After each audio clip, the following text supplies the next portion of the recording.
Entre os valentes das selvas fechadas, timbiras e tupis, na guerra lançados, eis um guerreiro, cativo e altivo, pronto a morrer, firme e decidido.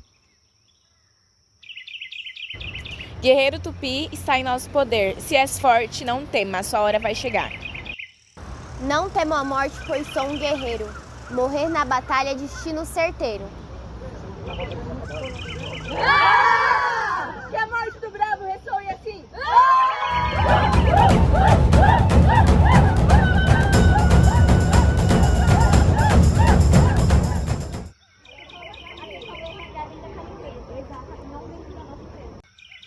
Meu filho, onde estás? Estou velho e cego, esperando o seu retorno. Ó guerreiros, deixai-me partir. Meu velho pai precisa de mim. Não temo a morte, mas preciso cuidar do pai que chora à beira do mar. Covarde, um guerreiro não implora. Vá embora, porque digno você não é.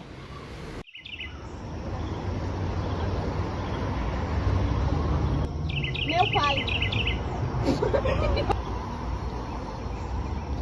Chorastes, fugistes, não és mais meu filho. Renego-te agora. Não, pai, sou tupi e os fortes não choram.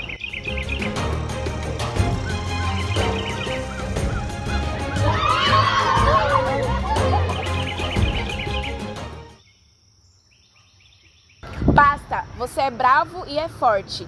Sua honra foi restaurada. Agora sim és meu filho, um verdadeiro tupi.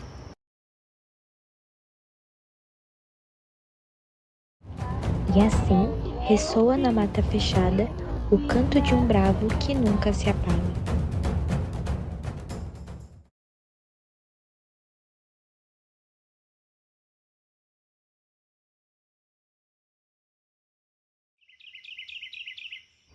A primeira geração romântica no Brasil é o período que corresponde de 1836 a 1852, baseado no binômio nacionalismo e indianismo. Tem como principais características exaltação da natureza e da liberdade, religiosidade, figura de índio ou indianismo e sentimentalismo e emoções. O contexto histórico da primeira geração romântica. Ela está inserida no contexto histórico ainda colonial, mais marcado pela vinda da família real no Brasil no ano de 1808. Nesse período, grandes transformações sociais foram implementadas pelo então rei de Portugal, Dom João VI. O governante transferiu toda a corte portuguesa para o Brasil devido a problemas internacionais, em especial o imperador francês Napoleão Bonaparte. Quando chegou ao Brasil, o rei notou que seria necessário continuar sua liderança sobre Portugal e então estabeleceu o Reino Unido de Portugal, que elevou o Brasil à condição do reino. Então, o pacto colonial foi progressivamente enfraquecido, ao mesmo tempo que as ideias iluministas eram difundidas em todo o cenário mundial. Por exemplo, a famosa Revolução Francesa e a independência das 13 colônias norte-americanas eram movimentadas, mostrando a força e a resistência do iluminismo. Ao mesmo tempo, com a presença dos portugueses no território brasileiro, muitos cidadãos começaram a se sentir ameaçados e tinham medo de voltar aos extremos da dominação, vivenciando os séculos anteriores. Todo esse contexto histórico e político contribuiu para o surgimento do nacionalismo, com a valorização da identidade cultural e social do Brasil. Todo esse período foi muito importante para o desenvolvimento do sentimento de nação brasileira. Foi nessa época que começaram a surgir os primeiros escritos do romantismo. As obras buscavam valorizar os povos nativos e reforçar uma identidade cultural brasileira própria, afastando-se das interferências portuguesas e academicistas sobre a visão do ser brasileiro. Então agora é hora de conhecermos alguns autores da primeira geração romântica e suas principais obras.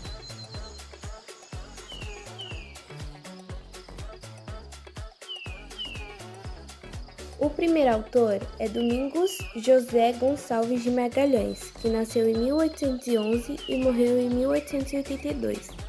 Ele é considerado o fundador do romantismo brasileiro. Gonçalves de Magalhães nasceu no Rio de Janeiro. Foi poeta, professor, ensaísta, diplomata, político e médico brasileiro. É um personagem brasileiro multifacetado, Recebeu o título de Visconde Araguaia no ano de 1874. Algumas de suas obras são Suspiros Poéticos e Saudades, de 1836, O Poeta e a Inquisição, de 1839, Confederação dos Tamoios, de 1857 e Os Indígenas do Brasil perante a História, de 1860. Gonçalves Dias foi um poeta, jornalista, professor, etnógrafo, advogado e teatrólogo maranhense. Talvez um dos mais representativos poetas da primeira fase romântica no Brasil. Algumas obras como Canção do Exílio, de 1846, e Juca-Piramá, de 1851, e Os Timbiras, de 1857. Juca-Piramá foi a cena interpretada no início da apresentação e é um poema épico que conta a história de um guerreiro tupi que é aprisionado por uma tribo canibal. Os Timbiras preparam o jovem tupi para o sacrifício e o tupi revela que deixou o pai velho e cego pedindo para ser libertado para cuidar dele. O cacique Timbira consente e o liberta, mas sem a promessa de voltar. O tupi volta ao local onde deixou o pai percebe que o filho foi aprisionado e liberto e exige que voltem ambos à tribo dos Timbiras. O filho se lança em combate contra toda a tribo Timbira, pai e filho se abraçam, reconciliados.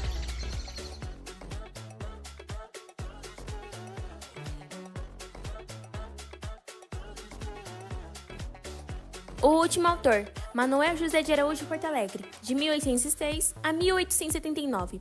José de Araújo foi escritor, jornalista, pintor, caricaturista, arquiteto, crítico, historiador, professor, diplomata e político brasileiro, considerado o fundador das revistas Guanabara e Lanterna Mágica. Suas principais obras foram A Destruição das Florestas, em 1846, Brasilianas, em 1863 e Colombo, em 1866.